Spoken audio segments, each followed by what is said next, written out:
Friends, today I am discussing UPSC CSE 2018 prelims paper.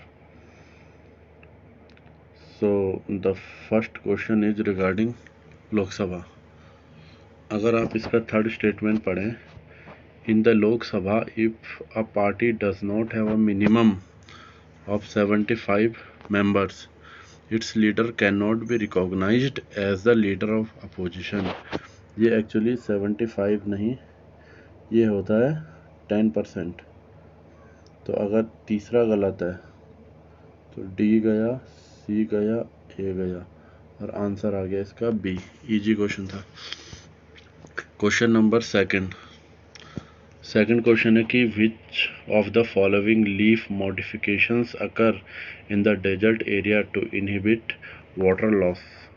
तो actually science and tech का question है. अगर आपको कोई साइंस एंड टेक में अगर आपको ऐसा लग रहा है कि कुछ ट्रिक टाइप का डाला हुआ है तभी गलत होगा, अदरवाइज हमें सभी सही मानने चाहिए कि hard and vaccine leaves, tiny leaves, thorn instead of leaves, तो सारे इसमें सही हो जाएंगे. तो आंसर इसका हो गया डी.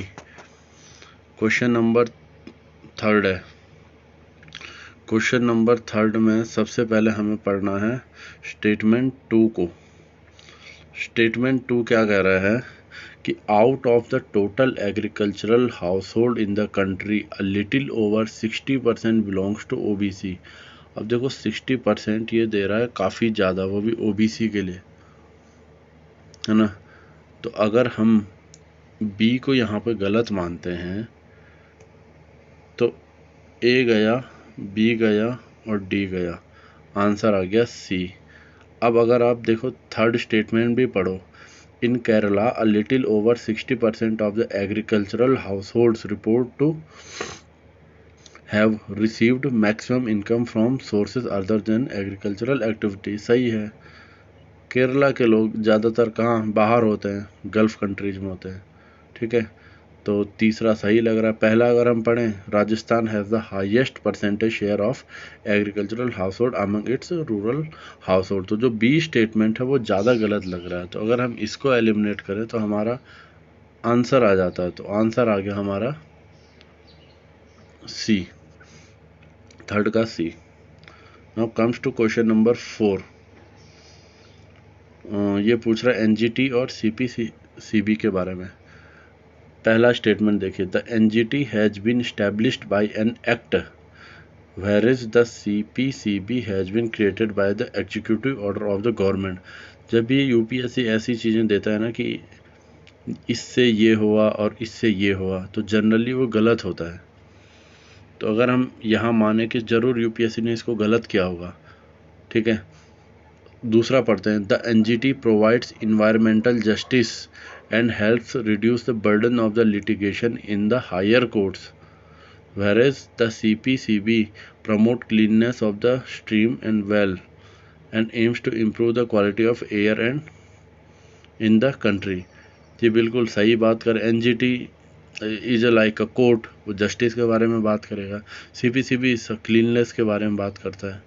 तो ये स्टेटमेंट सही है. तो आंसर हो गया हमारा B. Now comes to the question number 5. The parliament of India can दिया हुआ है, कर सकता है. 9th शेड्यूल सही बात है पहला. दूसरे में कह रहा था validity of law placed in the 9th schedule can not is a extreme word examine by any court. तो अगर हम इसको गलत मान लें तो आंसर हमारा आ गया इसमें A. Now question number 6. Merchant discount rate के बारे में पूछ रहा है.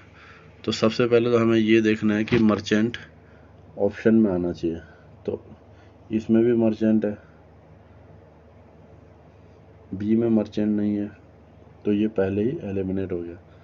सी में मर्चेंट है और डी में मर्चेंट है. अब ए सी डी में से एक ने सही होना है. तो ये क्वेश्चन उस हिसाब से तो डिफ़िकल्ट था, लेकिन अगर आप ए और सी स्टेटमेंट को पढ़ें तो डेबिट कार्ड के बारे में बात कर रहा है. नो, डी भी डेबिट कार्ड के बारे में बात कर रहा है.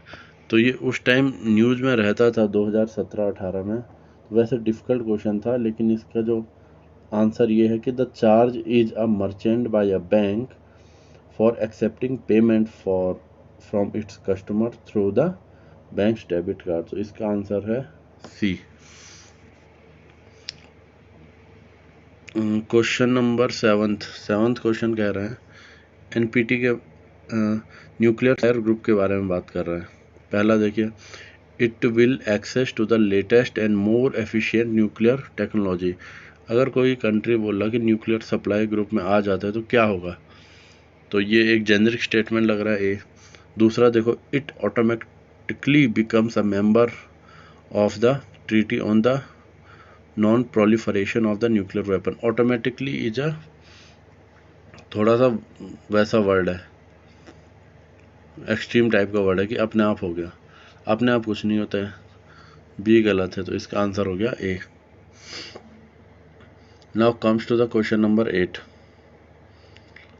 अब यहाँ पे पूछ रहे हैं कि with reference to the India decision to levy an equalisation tax of 6% on online advertisement services offered by the non residence entity, which of the following statement is correct. तो it is introduce a part of the income tax. Income tax की अगर slab देखो तो वहाँ पे ऐसा कुछ आता नहीं है कि एडवर्टाइजमेंट सर्विस के लिए इक्वलाइजेशन टैक्स होता है, तो ये गलत हो गया। Second, non residential entities that offer advertisement service in India can claim a tax credit in their home country under the double taxation avoidance agreement. ये भी थोड़ा सा फैक्ट टाइप का दे रहा है, तो ये भी हमारा गलत हो गया, तो आंसर हो गया इसमें डी। डिफ़िकल्ट क्वेश्चन था वैसा, लेकिन एक एलिमिनेट कर सकते थे। अब देखिए क्वेश्चन नंबर है 9, एफआरबीएम के बारे में पूछ रहा है। तो पहला में अगर हम देखें, पहले वाले में कि 40% दे रहा है कि सेंट्रल गवर्नमेंट का और 20% दे रहा है स्टेट गवर्नमेंट का, तो चांसेज हैं कि सही हो सकता है। सेकंड स्टेटमेंट देखिए, the central government has domestic liabilities of 21% of GDP as compared to that of 49% of the state। अब देखो सेंटर का 21 बोल रहा है और स्टेट का 49, ये तो उल्टा है ना। सेंटर का हमेशा ज़्यादा होता है, स्टेट का कम। अगर दो गलत है इसमें तो बी यहाँ से एलिमिनेट हो गया, तो बी और डी हमारे यहाँ से एलिमिनेट हो गया, बी और डी, क्योंकि दो गलत है। थर्ड है कि एज पर the constitution of India it is mandatory for a state to take the central government's consent for a raising any loan if the former owes any outstanding liabilities to the better. अब यहाँ पे mandatory word use किया हुआ है, any word use किया है, तो हम इसको गलत मान सकते हैं, लेकिन यूपीएससी ने इसको सही माना है। तो हमें नेक्स्ट टाइम से ये चीज़ें याद रखनी, एटलीस्ट ये क्वेश्चन याद रखना है कि भैया as per the constitution of India है। तो यूपीएससी ने इसका आंसर दिया था सी। वैसे डिफ़िकल्ट क्वेश्चन था। Now comes to the question number 10। The quantity of the imported edible oil is more than the domestic production. ये तो सही बात है, 5 years में, ठीक है। Second, the government does not impose any custom duty of all, any दिया हुआ, ऑल दिया हुआ, सीधा गलत मार दो इसको, आंसर हो गया A. Comes to the question number 11। He wrote biography of Mazzini, Garibaldi, Shivaji and Shri Krishna, stayed in America for some time and was also elected to the central assembly.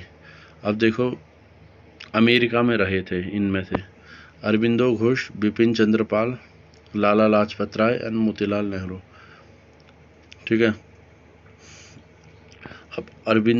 अब इसमें से हमें सोचना है कि क्या सही हो सकता है। अगर आपको पता है कि मजनी किसने लिखा तब तो सोचने की ज़रूरत ही नहीं है, सीधा आप आंसर पे मार सकते हो। लेकिन अगर नहीं पता है तब कैसे करना है कि देखो अमेरिका में रहे थे, अमेरिका में कौन ज़्यादा रहते हैं, अमेरिका, कनाडा, ऐसी जगह पंजाबी लोग ज़्यादा रहते हैं। ऐसा हम सोच सकते थे, मतलब कभी कभी ये सही होगा और कभी कभी गलत भी होगा।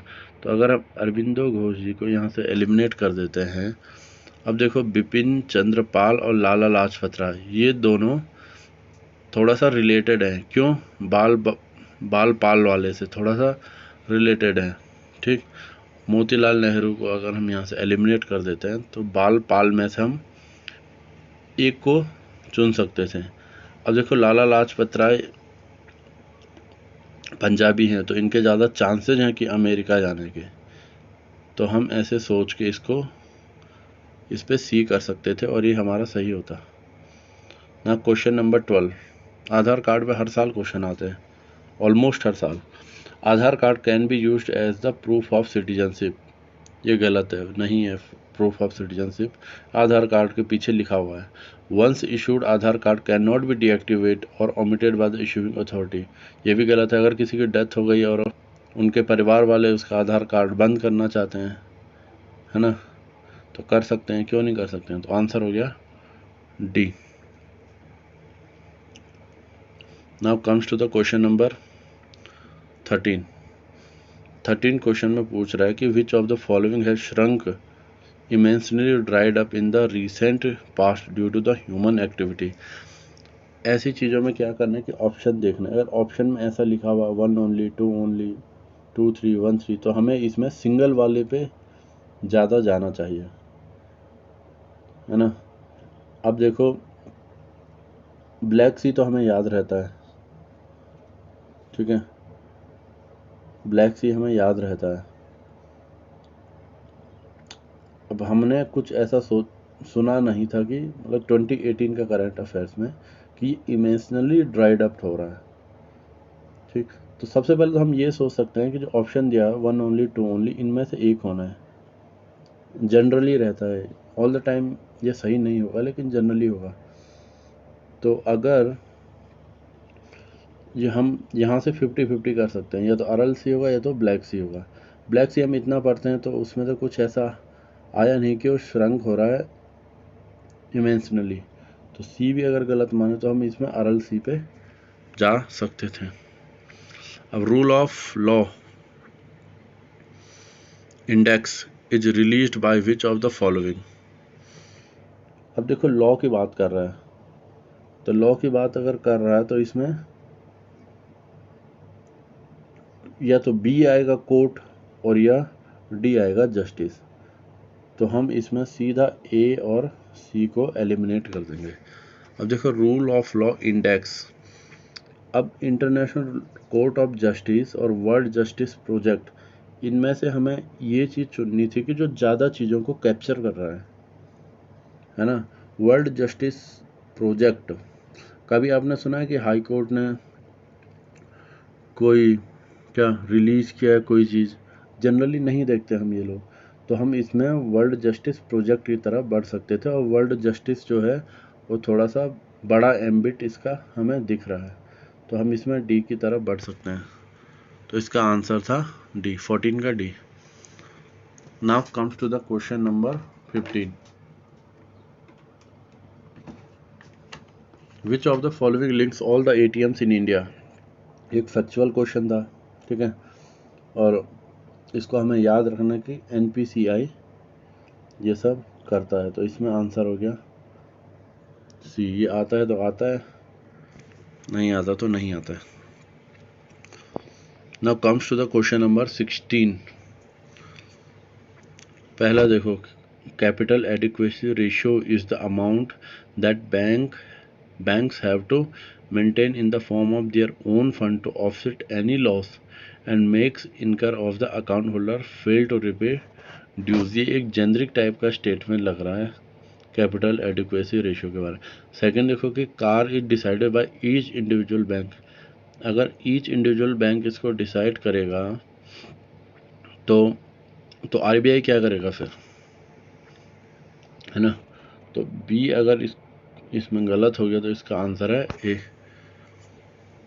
Now comes to the question number 17, APIs के बारे में पूछ रहा है, application programming interface. Aadhaar, second question है आधार का इसी पेपर का। It can be integrated into any electronic devices, can दिया हुआ है, भले एनी दिया हुआ, एनी के कारण कुछ लोग इसको गलत समझ सकते हैं, लेकिन साइंस एंड टेक में जनरली चीज़ें सही होती हैं।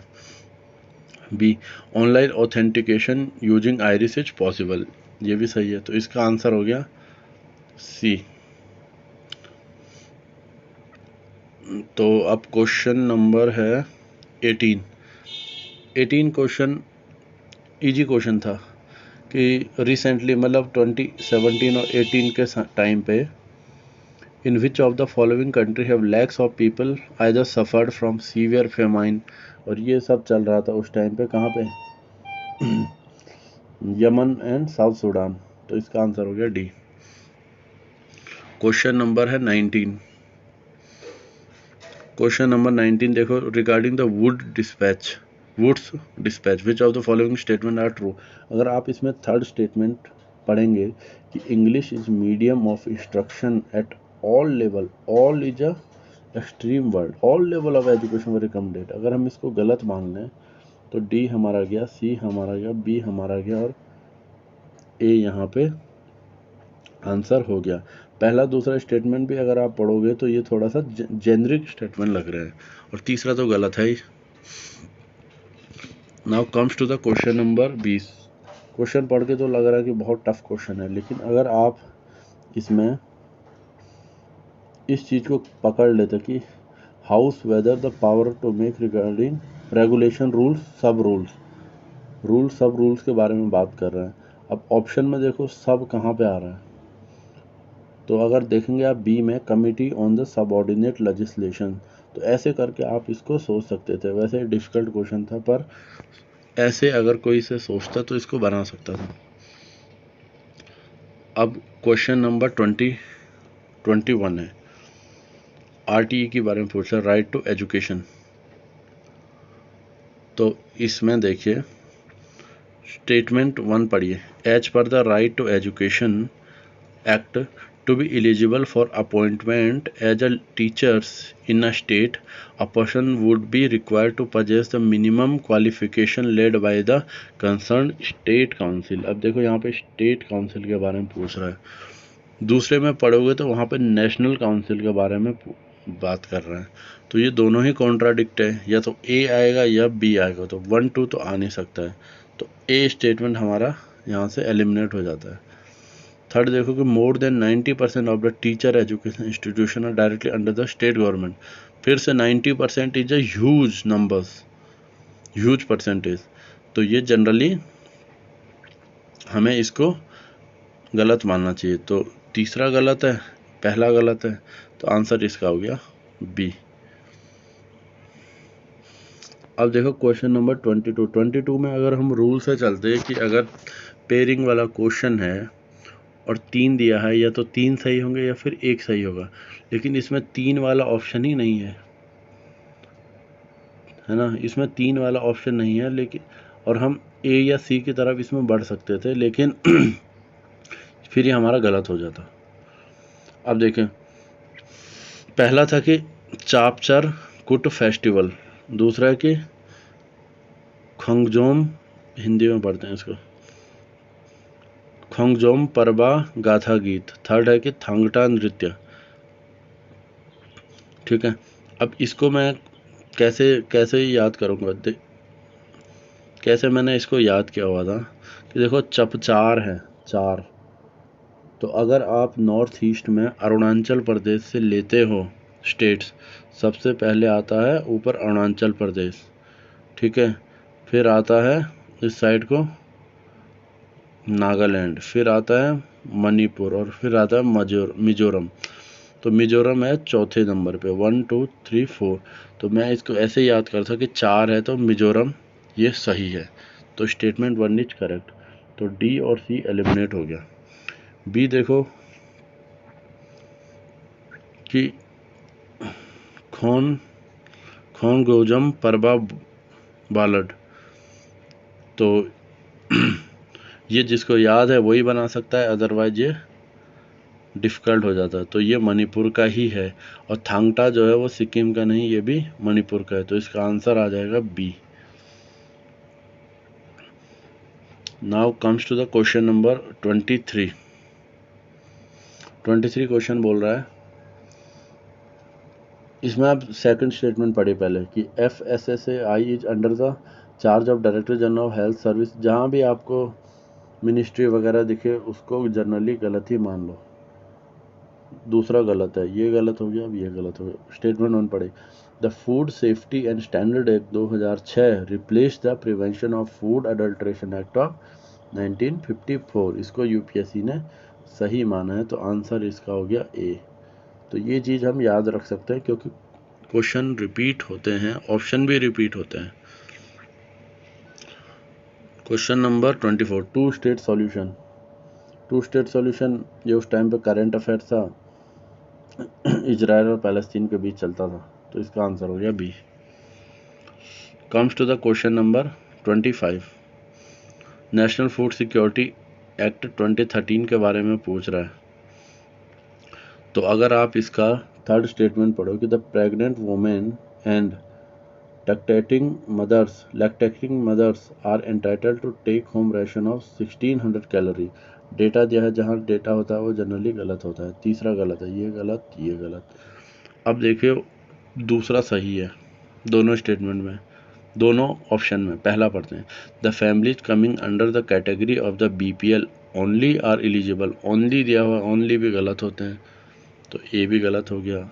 आंसर इसका बी हो गया। बी आप पढ़ोगे, the eldest women in the household of age of 18 years और above shall be the head of the household. ये बिल्कुल इसका सही आंसर है। GI टैग के बारे में पूछ रहा है कि जो geographical indication of goods regulation and protection, goods के बारे में बात कर रहा है। ऑप्शन में WTO दिया हुआ है, तो इसमें सही हो गया ना। Question number 27, in India state government do not have the power of auction non coal mines। Second पढ़ो, Andhra Pradesh and Jharkhand do not have gold mine. Do not have दिया है, एक बड़ा सा स्टेटमेंट दे दिया इसमें कि डू नॉट, क्या पता कहीं पर हो, भले कम मात्रा में, तो दूसरा गलत है। अगर तो ए और बी इसमें एलिमिनेट हो जाते हैं। अब स्टेटमेंट ए देखो, in India the state government do not have the power to auction non coal mine.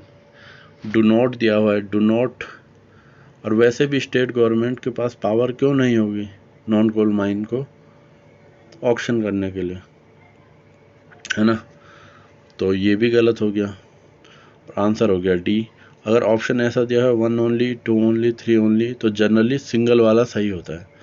तो इसमें भी हमें यही सिंगल वाला आंसर हुआ, that is 3 only. Rajasthan has iron ore mines, हो सकता है भैया, भले कम हो पर हो तो सकता ही है। Now comes to the question number 28, भीम ऐप के बारे में पूछ रहा है। भीम app allow the user to transfer money to anyone with the UPI enabled bank account. सही स्टेटमेंट है। दूसरा देखिए, while a chip pin debit card has 4 factor, data दे रहा है, ओनली दे रहा है, फिर डेटा दे रहा है, तो ये गलत हो गया। आंसर इसका हो गया ए। क्वेश्चन नंबर 29 पूछ रहा है कि दिल्ली के लॉन्गिट्यूड्स में क्लोजेस्ट कौन सा है। अब देखो इंडिया का अगर मैप आप देखिए तो दिल्ली है सेंट्रल से थोड़ा सा वेस्ट की साइड, ठीक। तो पुणे तो एलिमिनेट हो जाएगा, महाराष्ट्र में है और वेस्ट की साइड है, पुणे एलिमिनेट हो गया।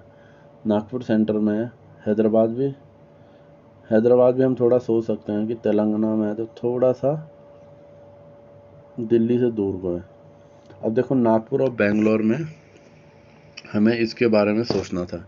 नागपुर को माना जाता कि सेंटर है इंडिया का, और जो दिल्ली है वो थोड़ा सा वेस्ट की तरफ है, राजस्थान के साइड को, तो इसमें बेंगलुरु आंसर हो जाएगा। तो एक डिफ़िकल्ट क्वेश्चन था, लेकिन पुणे हम एलिमिनेट इसमें कर सकते थे।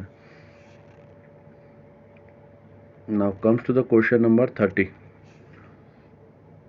कन्वेंशन पूछ रहा 138 एंड 182। अब देखिए इंटरनेशनल लेबर, यहाँ लेबर की बात कर रहा है। ऑप्शन में देखो लेबर की बात कहाँ कर रहा है, इसमें नहीं कर रहा, इसमें नहीं कर रहा, इसमें नहीं कर रहा, तो आंसर हो गया इसका ए, चाइल्ड लेबर। ज़्यादा नहीं सोचना ऐसे क्वेश्चंस में। मनी बिल के बारे में क्वेश्चन पूछ रहा है, तो नॉट करेक्ट, लेकिन नॉट करेक्ट पूछ रहा है। थर्ड स्टेटमेंट देखा, a money bill is concerned with the appropriation of money out of the contingency funds of India. ये कंटीजेंसी नहीं जबकि कंसोलिडेटेड फंड ऑफ इंडिया होता है। तो हमें इनकरेक्ट चाहिए था, तो हमारा इनकरेक्ट हो गया सी। सबसे पहले आपको मतलब अब ऐसा नहीं कि आप ऑप्शन को ए से पढ़ो, बी सी डी ऐसे नहीं पढ़ना है। जहां आपको लग रहा है कि गलत होने के चांसेस ज़्यादा हैं तो उसको पहले पकड़िए, उसको पहले पकड़ के फिर एलिमिनेट करिए। Now comes to the question number 32 में देखिए, the values of the vote of each MLA varies from state to state. Second है, the value of the vote of MPs of the Lok Sabha is more than the value of the. जहाँ भी ये comparison करता है ये generally गलत होता है। तो अगर दो गलत है तो सी एलिमिनेट और बी एलिमिनेट। एटलीस्ट हम 50-50 पे इसमें आ सकते हैं। The value of vote of each MLA varies from state to state, तो ये इसका सही आंसर है।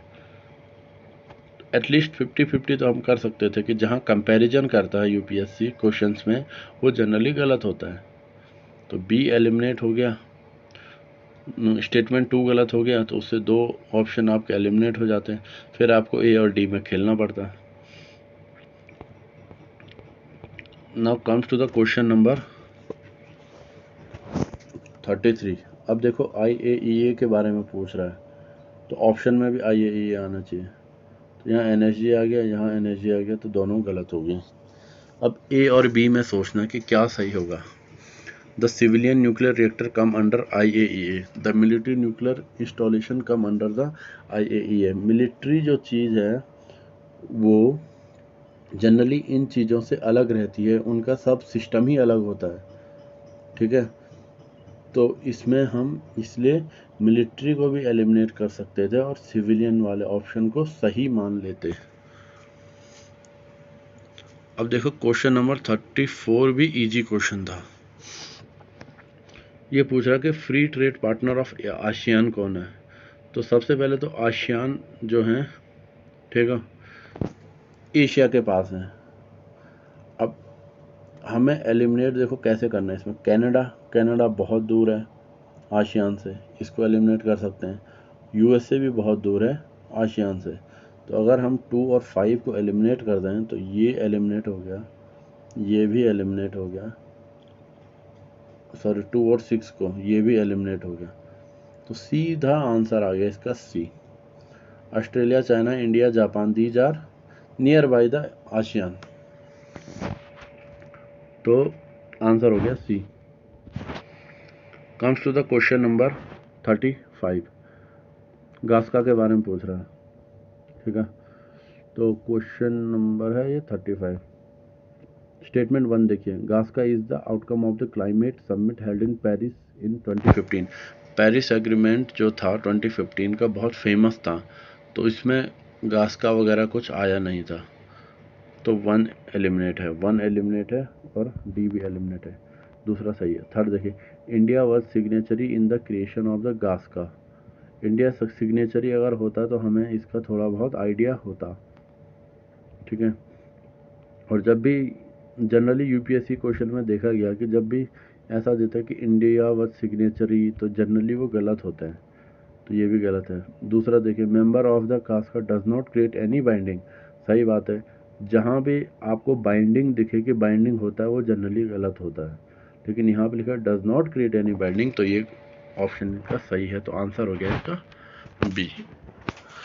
Now comes to the question number 36। यहाँ पे पूछ रहा है digital India, formation of India own internet company like China did. ये बहुत मतलब छोटी टाइप की बातें कर रहे हैं कि formation of India own internet होगा जैसे चाइना है। ऑप्शन ऐसा होना चाहिए कि जो थोड़ा सा मैक्सिमम चीज़ों को कवर करे। ये गलत है इसमें।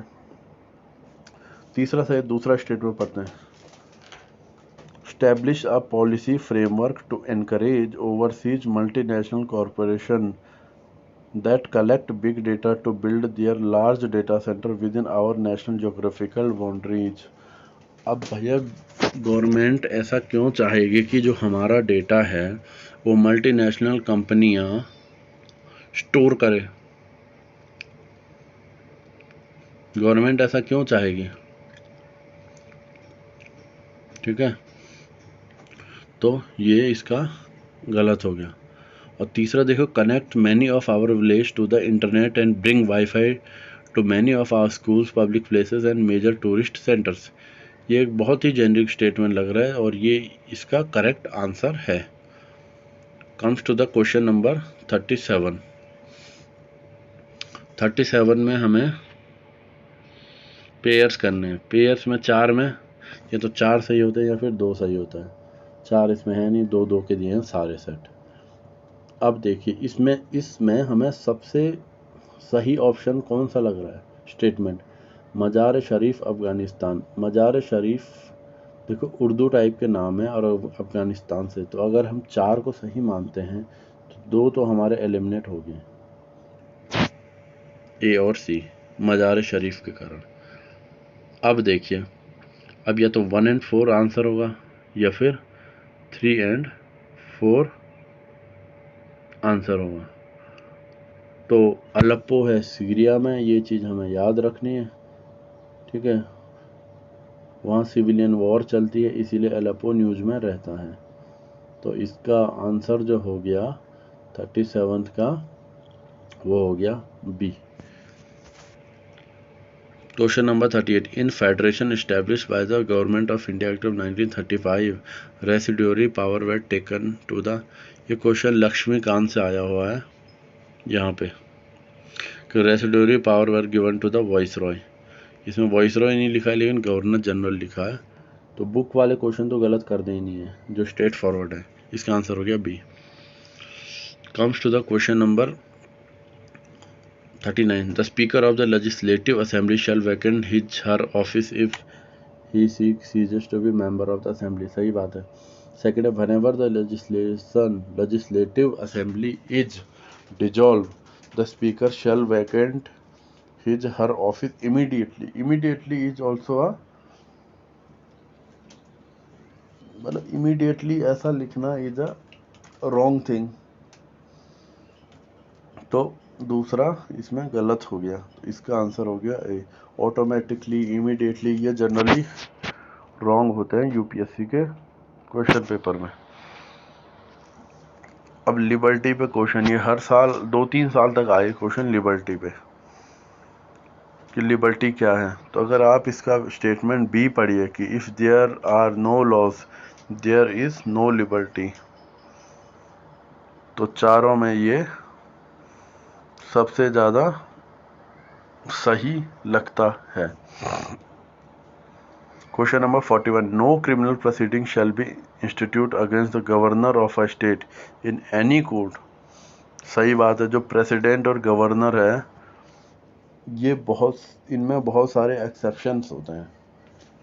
ठीक है, तो ए सही है। सेकंड देखिए, the emoluments and allowance of the governor of a state shall not be dismissed during his term of office. ये भी इसमें सही है, तो आंसर हो गया इसमें सी। Question number 42। बानी थानी पेंटिंग के बारे में पूछ रहा है, तो इसमें कोई लॉजिक नहीं लगा सकते हैं। अब जिसको ये पता है कि बानी थानी, थोड़ा सा ऐसा सोच सकते हैं कि बानी थानी थोड़ा सा राजस्थान के साइड का हो सकता है ना।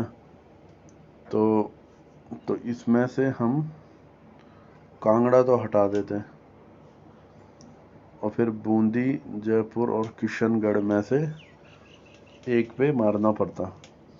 तो इसका आंसर था किशनगढ़ स्कूल। किशनगढ़ है अजमेर के पास में जगह।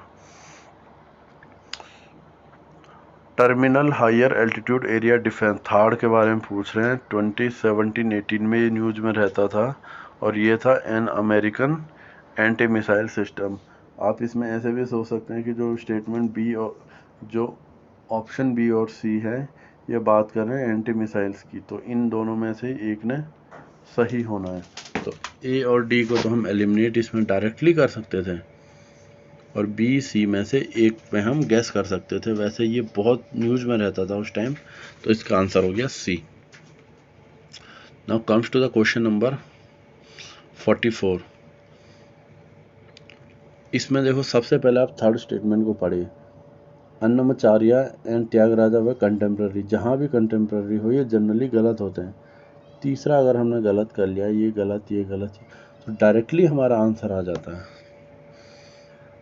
जहाँ भी यूपीएससी के क्वेश्चन में कंटेम्प्रेरी अगर वर्ड आए तो वो जनरली गलत होता है। अब देखो, इसमें 3 जैसे हमने एलिमिनेट किया तो हमारा डायरेक्टली आंसर आ गया। अब देखो, रूल ऑफ लॉ पे क्वेश्चन आया, 45th क्वेश्चन है। थर्ड स्टेटमेंट पढ़िए इसका, people's responsibility to the government. ये उल्टा लिखा है, गवर्नमेंट की रिस्पॉन्सिबिलिटी होती है पीपल्स के लिए, तो ये गलत है। तीसरा गलत है, ये एलिमिनेट, ये एलिमिनेट। और 2 4 दोनों में। पहला देखो, limitation of powers, rule of law, सही बात है। इसका आंसर हो गया सी। क्वेश्चन नंबर 46 पूछ रहा कि लीगल टेंडर मनी, तो डी स्टेटमेंट मेटेलिक मनी, ये तो सीधा एलिमिनेट हो गया। The bank money of the form of cheque, ये भी हम तो इतना यूज करते हैं चेक, तो वो तो टेंडर मनी नहीं हुआ ना, legal tender money.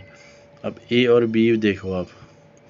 The money, A पढ़िए, the money which is tendered in the courts of law to defray the fee of legal cases.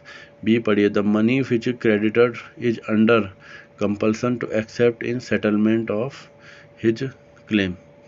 तो इसका आंसर है बी। क्वेश्चन पूछ रहा है कि commodity is provided free to the public. अगर सरकार फ्री में चीज़ें बांटने लग जाए सरकार पब्लिक में, तो क्या होगा उसमें? तो होगा क्या उसमें, the opportunity cost is transfer from consumer to the product to the tax paying public. तो हमें ज़्यादा टैक्स देना पड़ेगा, है ना। तो इसका आंसर है सी। क्वेश्चन नंबर है 48। Increase in absolute and per capita real GNP do not connote a higher level of economy development. तो ऐसे में हमें ऐसे ऑप्शन की तरफ जाना चाहिए जो बहुत सी, जो ज़्यादा चीज़ों को कवर करता है। इसका सी ऑप्शन देखिए, पॉवर्टी एंड अनएम्प्लॉयमेंट इंक्रीज, है ना। ये काफ़ी चीज़ों को कवर कर रहा है, तो हम इसकी तरफ इसमें जा सकते हैं। तो आंसर इसका हो गया C. Now comes to the question number 49 पे, human capital formation is a concept. अब ये क्वेश्चन बहुत इजीली बनाया जा सकता था अगर आप इसका तीसरा और चौथा स्टेटमेंट पढ़ें, accumulation of tangible wealth and accumulation of intangible wealth. 3 या 4 में से एक ही आएगा, 3 4 एक साथ नहीं आ सकता, ठीक है, क्योंकि एक दूसरे का अपोजिट है। तो डी एलिमिनेट हो गया। अब 3 और 4 में एक आना ही आना है, तो 1 2 भी कट गया, बी भी कट गया। तो बिना पढ़े हम इसका आंसर निकाल सकते हैं 2 और 4। आपने देखा 3 और 4 जो स्टेटमेंट था एक दूसरे के उल्टा था, 3 और 4 एक साथ नहीं हो सकते हैं, तो डी स्टेटमेंट हमारा यहाँ से एलिमिनेट हो जाता है, ठीक है, डी एलिमिनेट हो जाता है। उसके बाद 3 और 4 में से एक आना ही आना है, तो 1 2 में तो दोनों में से एक भी नहीं आ रहा है, एक भी एलिमिनेट हो जाता है, बी भी एलिमिनेट हो जाता है, और सी भी इसका आंसर आ जाता है। बिना पढ़े हम इसका आंसर निकाल सकते हैं। Despite being a high saving economy, capital formation may not result in significant increase in output due to, तो रेशियो एक ऐसी चीज़ है जो घटता बढ़ता नहीं है, ठीक है। तो हम ऐसे करके इसमें सोच सकते हैं।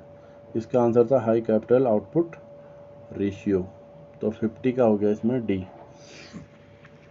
Comes to the question number 51 question के बारे में मैं ये बताना चाहता हूँ कि स्पेक्ट्रम से हर साल क्वेश्चन आते हैं 150, मतलब काफ़ी बार देखा गया कि इस पेज से क्वेश्चन आते हैं। 2021 में हो पे क्वेश्चन आया था, 2020 में उलगुलान पे क्वेश्चन आया था, और ये देखो 2018 में संथाल पे क्वेश्चन आया हुआ है। तो स्पेक्ट्रम हमें सही से पढ़नी है। अब देखो संथाल अपराइजिंग के बारे में क्या पूछ रहा है। The territory called Santhal Pargana were created. पहले क्वेश्चन पढ़े। After the Santhal uprising subsided what were the major measures taken by the colonial government? The Santhal territory called Santhal Pargana were created. Affirmative लग रहा है। It became illegal for a Santhal to transfer land to a non-Santhal। ठीक है, तो ये भी सही था। इसमें अंग्रेज क्यों चाहेगा कि भैया संथाल ट्रांसफ़र करे लैंड नॉन संथाल को, अंग्रेजों ने उसको इलीगल कर दिया। तो इसका आंसर हो गया C. Question number 52 economically one of the result of the British rule in India 19th century, मतलब 1800 के टाइम का क्वेश्चन। तो क्या क्या हुआ था उस टाइम पे? तो कमर्शलाइजेशन ऑफ इंडियन एग्रीकल्चरल इसका सही आंसर है, ठीक है। इन चारों में जो बेस्ट सूटेड है वो है कमर्शलाइजेशन।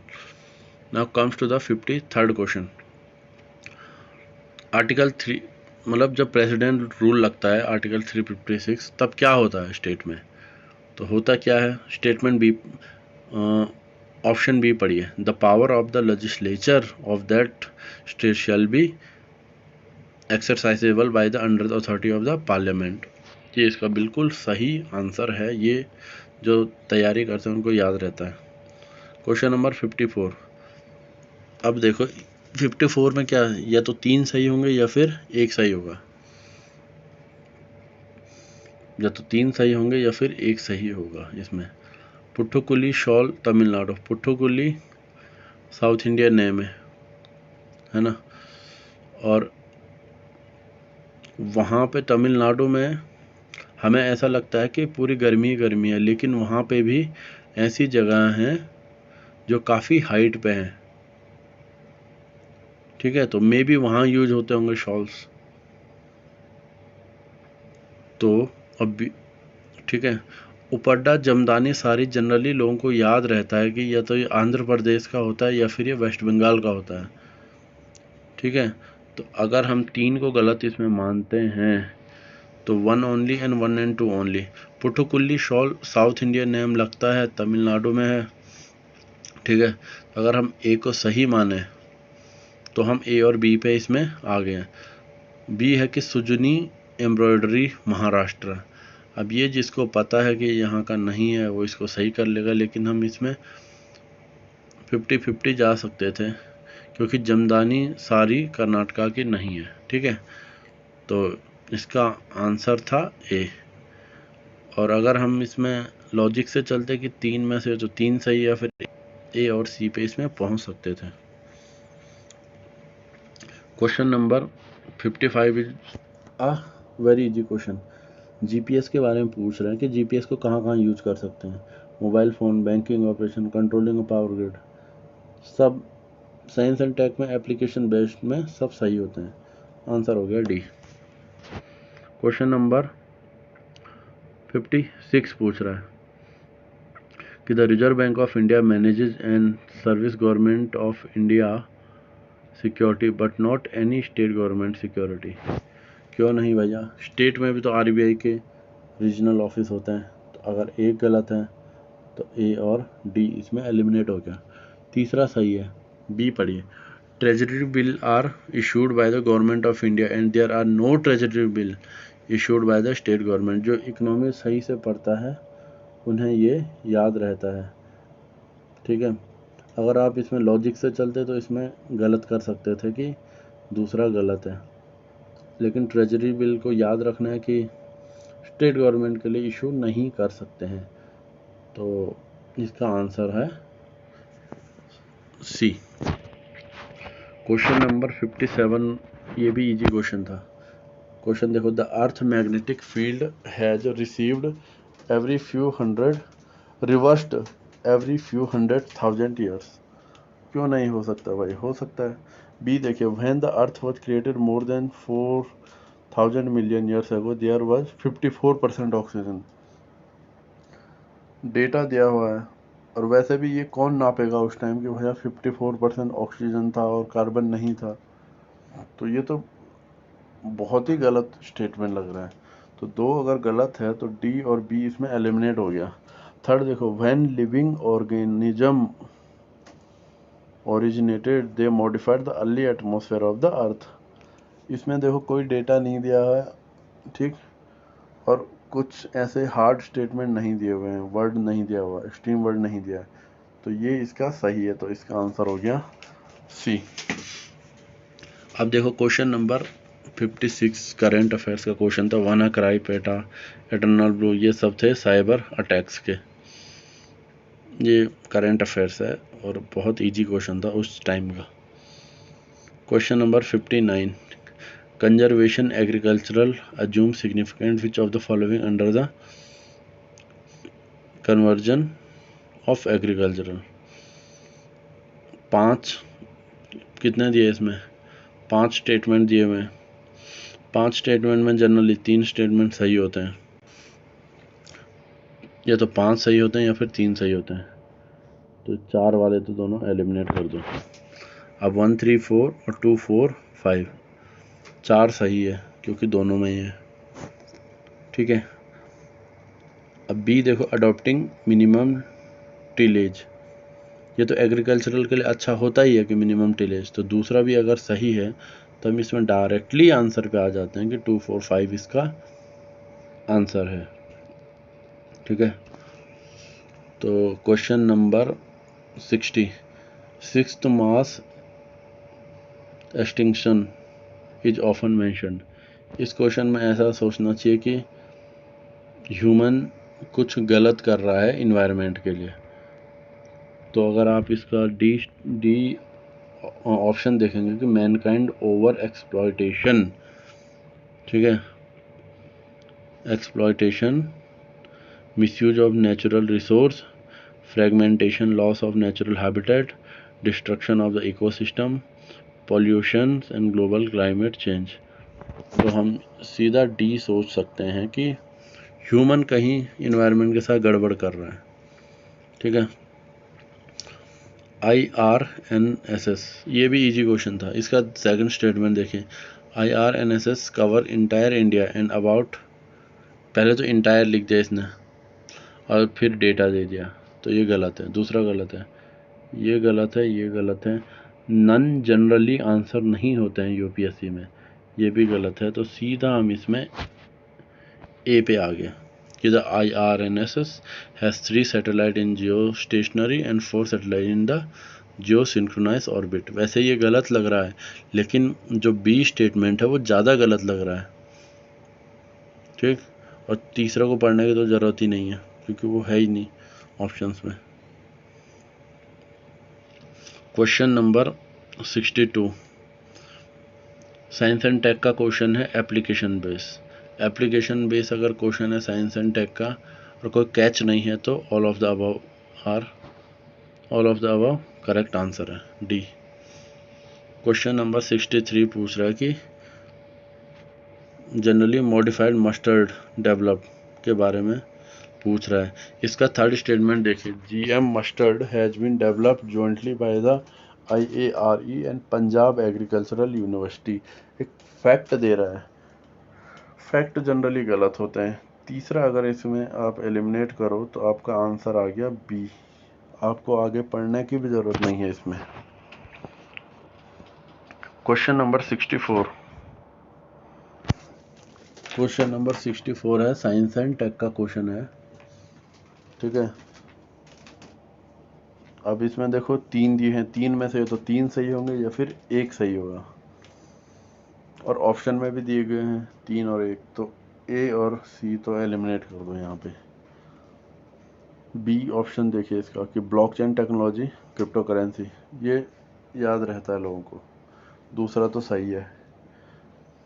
सी देखो क्रिस्पर केस 9 पार्टिकल फिजिक्स से रिलेटेड नहीं है, ये बहुत न्यूज़ में रहता था उस टाइम, ठीक है, तो ये हमारा गलत हो गया। ये बायोलॉजी से रिलेटेड होता था क्रिप्स केस 9, यहाँ फिजिक्स की बात कर रहा है, तीसरा गलत हो गया, तो आंसर आ गया हमारा B. Comes to the question number 65। Carbon fertilizer के बारे में पूछ रहा है, मतलब कार्बन क्या हो रहा है, कार्बन का फर्टिलाइजेशन, कार्बन को ज़्यादा ग्रो करना है। स्टेटमेंट 1 देखिए, increase plant growth due to increase concentration of carbon dioxide in the atmosphere. Carbon fertilization मतलब उसको ग्रो कराना है, तो ग्रो कहाँ करवाना है, बात कौन कर रहा है ग्रो की, ए कर रहा है ग्रो की, तो इसका आंसर हो गया ए। अब देखो इसमें इतना लंबा दिया हुआ है क्वेश्चन और आंसर देखो इसका कितना सही है, इसको हिंदी में पढ़ते हैं। देखो कि जब सुबह आप अपने स्मार्टफोन का अलार्म बजता है तो आप उठ जाते हैं, अलार्म को बंद करने के लिए उसे थपकी देते हैं, जिसको आपका गीजर स्वतः ही चल पड़ता है। तो ये सब किसके बारे में बात कर रहा है, ये होता है IoT, internet of things. B answer इसका सही आंसर है। क्वेश्चन नंबर 67 पूछ रहा है सोलर पावर के बारे में। स्टेटमेंट बी पढ़िए इसका कि the solar power tariff are determined by the solar energy corporation of India, SECI के बारे में। तो यहाँ मिनिस्ट्री का नाम दे रहा है, बॉडी का नाम दे रहा है, तो ये गलत है, सी गलत है, बी गलत है। ये पढ़िए, India is the third largest in the world, third largest दे रहा है, तो डेटा दे रहा है, डेटा जनरली गलत होते हैं, तो इसका आंसर हो गया डी। 67 का हो गया डी। 68 पूछ रहा कि the staple commodity of export by the English East India Company from Bengal in the middle of 18th century, मतलब 70-50 के टाइम का, ठीक। तो ओपीएम तो जाता था इंडिया से, तो बी और सी तो एलिमिनेट हमने कर लिया। यहाँ कॉटन है, ऊपर रॉ कॉटन है। डी में देखो cotton, silk, salt Peter. Salt Peter अगर आप अपनी स्पेक्ट्रम में पढ़ो तो सॉल्ट पीटर का काफ़ी यूज हुआ है, ठीक है। ओपीएम तो पहले से ही था, तो सॉल्ट पीटर जनरली यूज होता था किसमें, डिफेंस इक्विपमेंट में यूज होता था। तो ये इंडिया से, बंगाल से जाता था कहाँ, इंग्लैंड, तो इसका आंसर है डी। अब ये बहुत इजी क्वेश्चन था कि चंपारण सत्याग्रह, ये था पीजेंट से रिलेटेड, इसका आंसर है सी। क्वेश्चन नंबर 70, हिंद मजदूर सभा पूछ रहे हैं 1948 में। हिंद मजदूर सभा थोड़ा सा हिंदी वाला नाम लग रहा है, तो हिंदी वाला नाम लग रहा है, ठीक है, तो सी तो एलिमिनेट हो गया क्योंकि इसमें सारे साउथ इंडियन नेम है।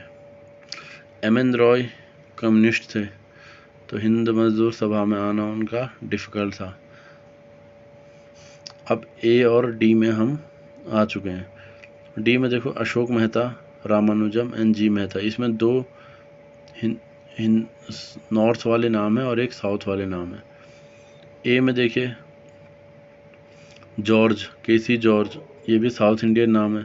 पिलाई साउथ इंडियन नाम है, ठीक है, तो इसको भी हम एलिमिनेट कर सकते थे और आंसर इसका डी मार सकते थे। वैसे ये बहुत डिफ़िकल्ट क्वेश्चन था, लेकिन अगर आप ऐसे सोच सकते हैं कि हिंद मजदूर सभा थोड़ा सा हिंदी टाइप का नाम है, तो आप इसको सही से कर सकते थे। स्थानकवासी के बारे में पूछ रहे, बुद्धिज्म में जैनिज्म में से एक होगा सबसे पहले। अब स्थानकवासी तीर्थंकर से रिलेटेड है, तो तीर्थंकर था जैनिज्म में, तो इसका आंसर हो गया बी।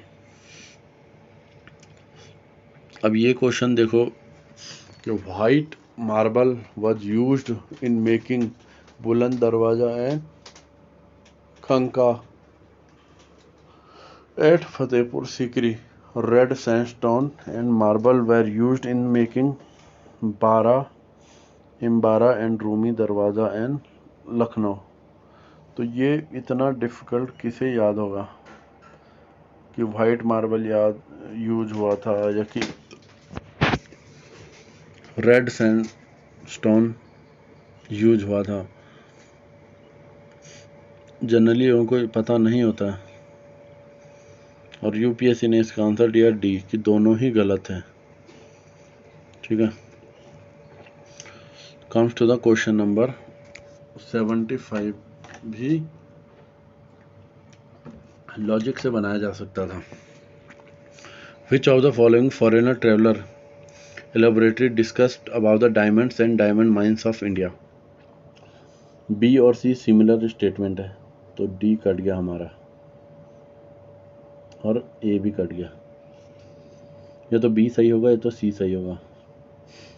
ए स्टेटमेंट में देखो बर्नियर था, बी वाले में भी क्या था टेवर्नियर. ये दो भी सिमिलर टाइप के हैं तो हम यहाँ से जीन दे थेवनोट को इसमें हटा सकते हैं और आंसर हमारा बी आ जाता. अब देखो with reference to the Indian history who among the following is a future Buddha yet to come to save. देखो पहले के तो दीपंकर से, ठीक. अब बोल रहे हैं कि नेक्स्ट कौन से होंगे.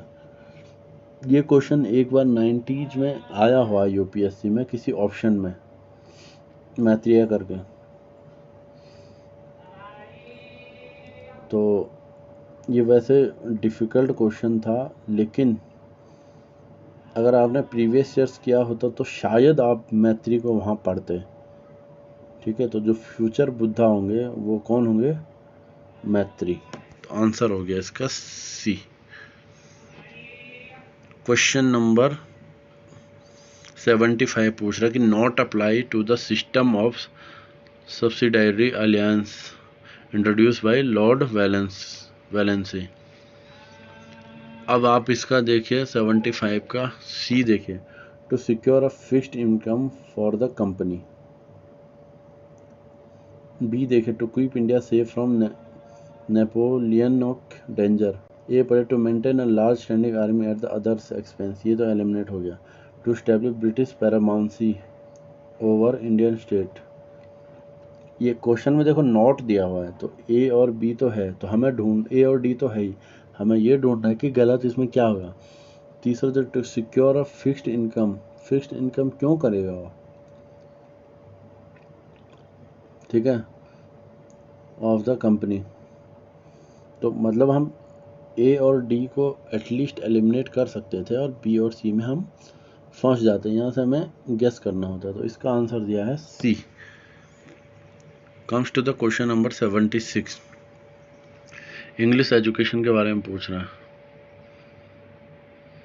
तो डी स्टेटमेंट में देखो orientalism and anglicist controversy. B है कि दूसरा है कि general committee of public instruction और चार्टर एक्ट ऑफ 1830. ये जिसने पढ़ा होगा वो कर सकता है, अदरवाइज ये बहुत फैक्ट बेस क्वेश्चन है. इसका आंसर दिया हुआ है डी. Question number 77. अब देखिए आर्टिफिशियल लेक के बारे में पूछ रहा है. आर्टिफिशियल लेक हिमाचल और उत्तराखंड में बनाना मतलब क्यों बनाएगा कोई जब वहाँ इतने ही नेचुरल लेक्स हैं. सी और डी तो हट गया. कोड़िया कनाल और कोलेरू में से एक होना है. कोड़िया कनाल में देखो कैनाल है लास्ट में. ठीक है. लेक मतलब होता है कैनाल. तो हम इसमें ए की तरफ बढ़ सकते हैं. Kodiya canal is artificial lake. Question number 78 question देखिए. प्रधानमंत्री कौशल विकास योजना के बारे में पूछ रहा है. पहले में मिनिस्ट्री दिया कि मिनिस्ट्री ऑफ लेबर एलिमिनेट करो सीधा. ए और डी एलिमिनेट हो गया. दो सही है. तीसरा पढ़िए. It aims to align to competencies of the unregulated workforce of the country to the national skill qualification framework. ठीक है, तो अगर आप इसमें भी जाते कि ये भी थोड़ा मिनिस्ट्री की बात कर रहे हैं, इसको गलत मानते तो हम गलत आंसर पे इसमें आ सकते थे। तो यूपीएससी ने इसको सही माना है थर्ड को, तो और इसका आंसर दिया हुआ है सी। तो ए को तो हम स्टेटमेंट 1 को तो हम डायरेक्टली एलिमिनेट कर सकते थे और 2 और 3 में हम फंस जाते। स्वराज सभा जो है, इन 1920 which of the following changed the name to Swaraj सभा? तो हिंद महासभा से तो स्वराज सभा नहीं होगा, साउथ इंडियन से भी नहीं होगा, इंग्लिश वाले से चांसेस हैं कि चेंज हुआ होगा। अब होम रूल है,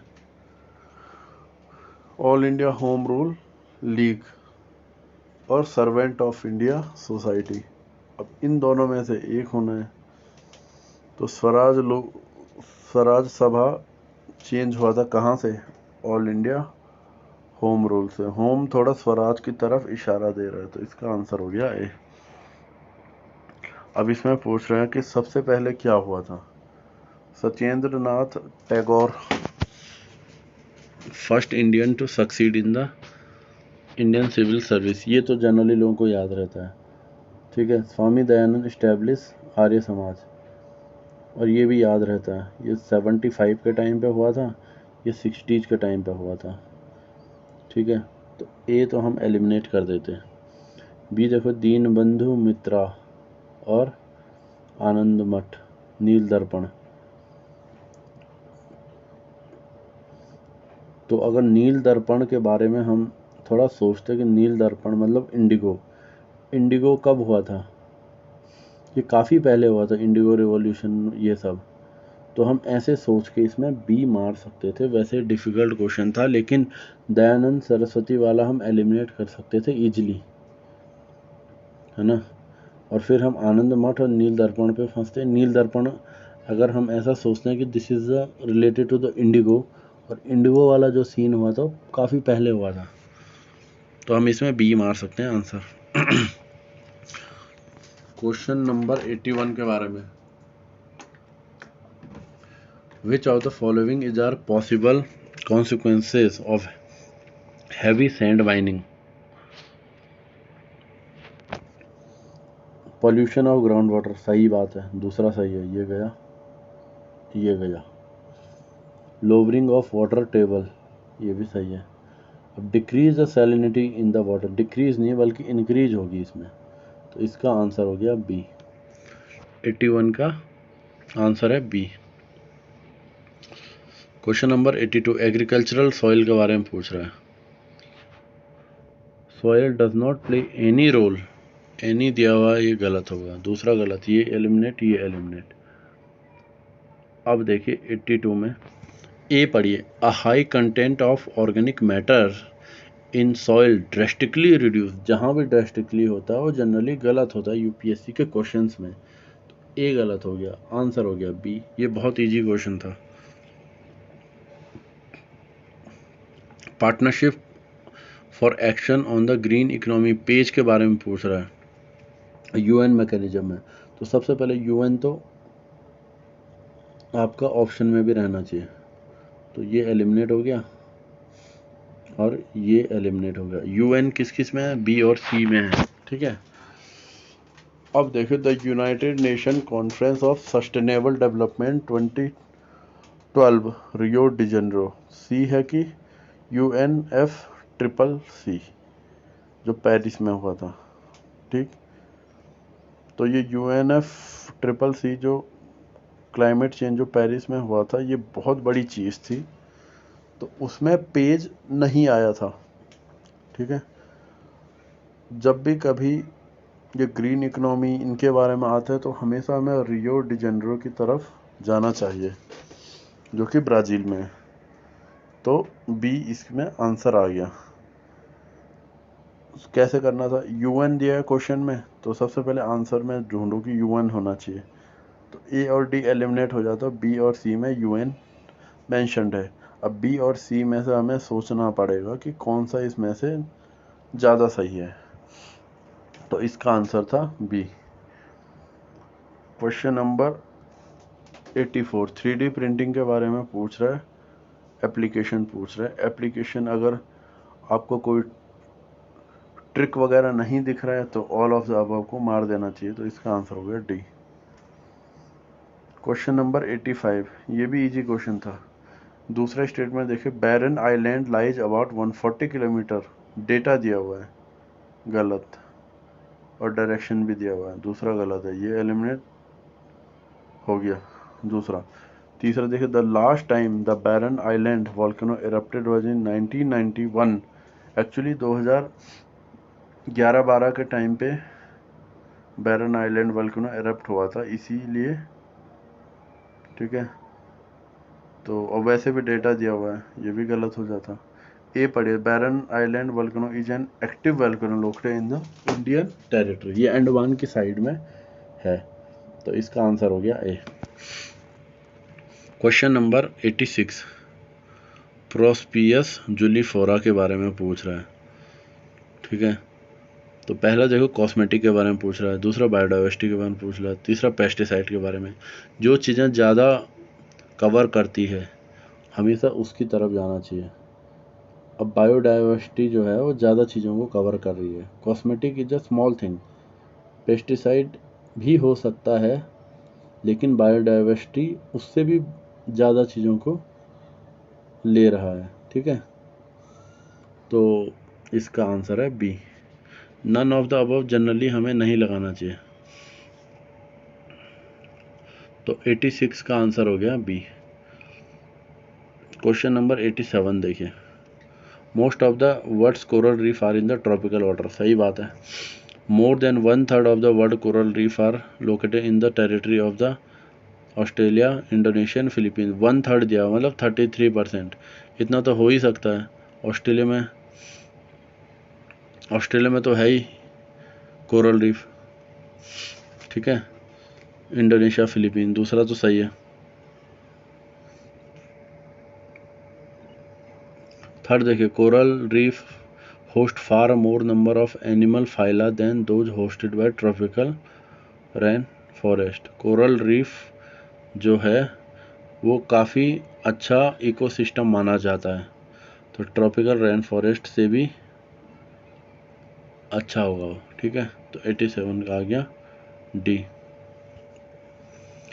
ऑस्ट्रेलिया में ही तो ग्रेट बैरियर रीफ है, जो सबसे बड़ी बैरियर रीफ है, तो ऑस्ट्रेलिया दिया हुआ है तो 33% तो हो ही सकता है, ठीक है। इजी क्वेश्चन था। अब देखिए question number 88, momentum for change climate neutral now is initiative, climate के बारे में पूछ रहा है। तो क्लाइमेट के बारे में किस में, डी में नहीं है और बी में नहीं है, तो दो स्टेटमेंट तो हमने सीधा उड़ा दिया, दो ऑप्शन।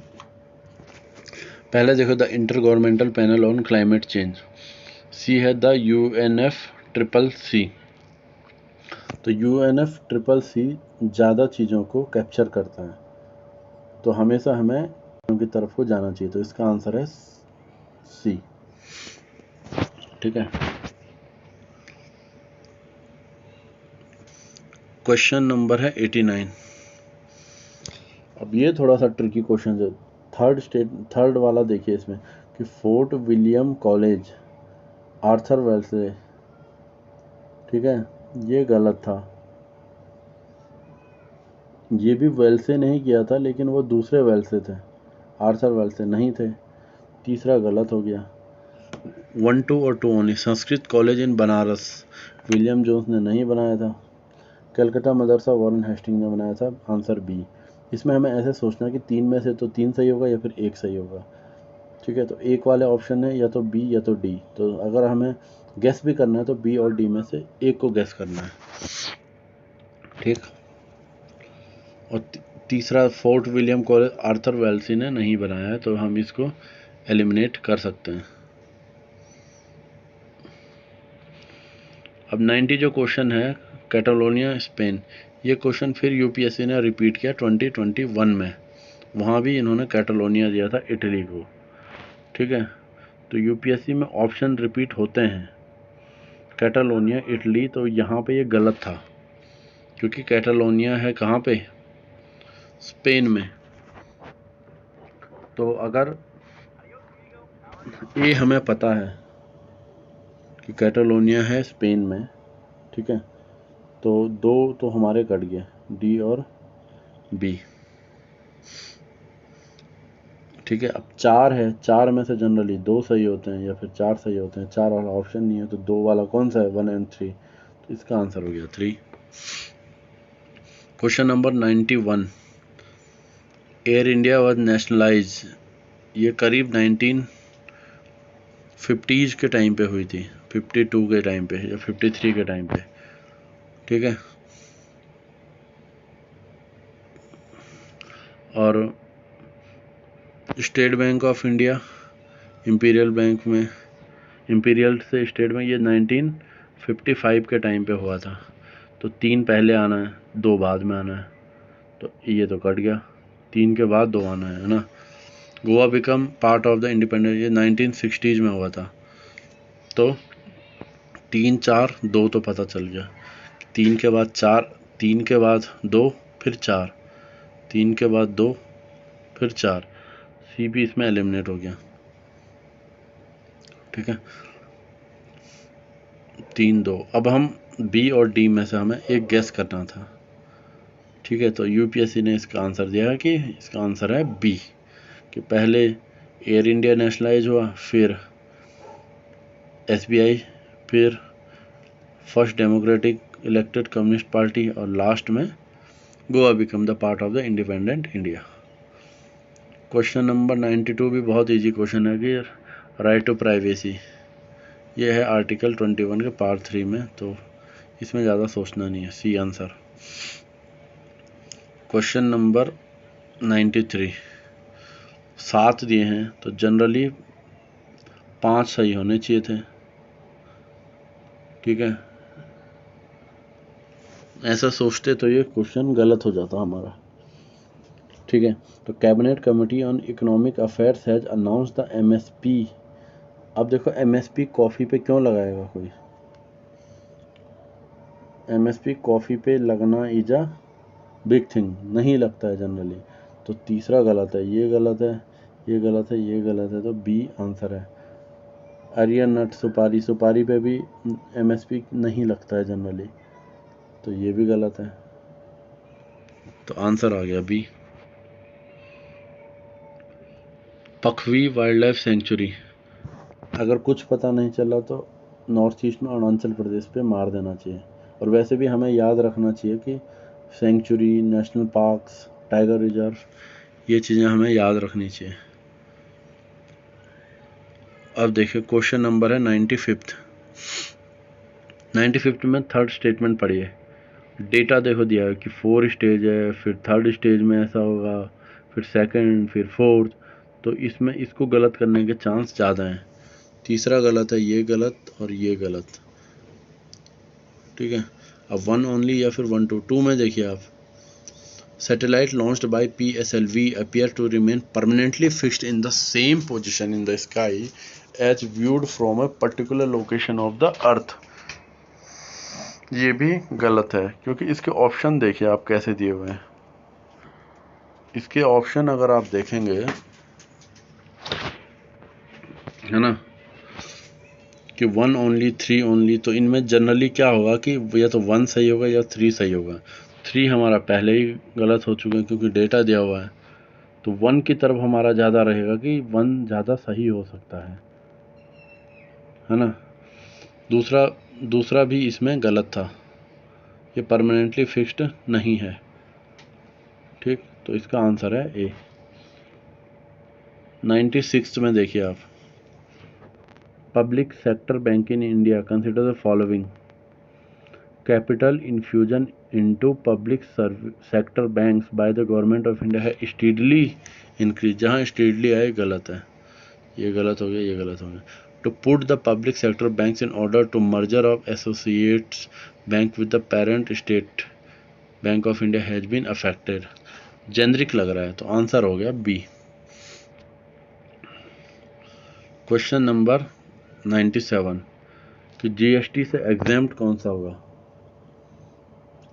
फिश प्रोसेस्ड कैंड, ये जनरली नहीं होगा, प्रोसेस वाला है, ठीक है, तो इस पे तो जीएसटी लगेगा ही। तो तीसरा गलत है, ये गलत, ये गलत। अब 1 only and 1 to 4, chicken eggs cooked, cook chicken पे जीएसटी थोड़ी लगेगा जनरली, तो 1 to 4 इसका आंसर हो गया सी। क्वेश्चन नंबर 98 बहुत ही कैच क्वेश्चन था। अगर हम इसे डायरेक्ट मान लेते हैं स्टेटमेंट टू, क्योंकि for the first time in India बेगास हैव बीन गिवन हैबिटेट, अगर हम इसको गलत मान लेते तो हमारा आंसर ही गलत आ जाता इसमें। तो ये हमें याद रखना कि बेगास को हैबिटेट राइट दिया गया, ठीक है। और स्टेटमेंट 1 है कि the definition of critical wild life habitat is incorporated in the forest right act 2006। Third है कि यूनियन मिनिस्ट्री जनरली गलत होते हैं, तीसरा गलत है, तो ये गलत, ये गलत, तो इसका आंसर था ए, ठीक है। सबसे पहले मिनिस्ट्री को गलत करना है, तो अगर हम इसमें डायरेक्टली मिनिस्ट्री को गलत करते तो तब भी हम डायरेक्टली इसमें आ सकते हैं। प्लांट डिजीज कौन स्प्रेड कर सकता है, birds, dust blowing, rain, wind blowing, इसमें सारे सही होंगे। साइंस एंड टेक में जनरली सारे सही होते हैं, डी आंसर। अब देखो थर्ड स्टेटमेंट पढ़ते हैं, Sikkim has become India first fully organic state, बहुत न्यूज में रहता था, तीसरा सही है, ए एलिमिनेट हो गया। पहले वाले में देखो मिनिस्ट्री दी है, मिनिस्ट्री ऑफ रूरल, मिनिस्ट्री गलत होती है, एक गलत है, मिनिस्ट्री जनरली गलत होती हैं, ये गलत हो गया, तो ये एलिमिनेट और ये एलिमिनेट। 2 पढ़ो, अपेड़ा के बारे में पूछ रहा, APEDA as the secretarial for the implementation of NPOP, तो इसको हम गलत मान लेते हैं क्योंकि किसी बॉडी का नाम दिया हुआ, तो हम इसमें गलत पे आ सकते थे, लेकिन यूपीएससी ने इसको सही माना है, तो इसका आंसर दिया हुआ है बी। अब देखिए 100 क्वेश्चन हमारे हो गए हैं यूपीएससी 2018 के। उस टाइम पे हमारी जो कट ऑफ है वो गई थी जनरल की 98, 200 में से जनरल की जो कट ऑफ है 98 गई हुई थी 200 में से।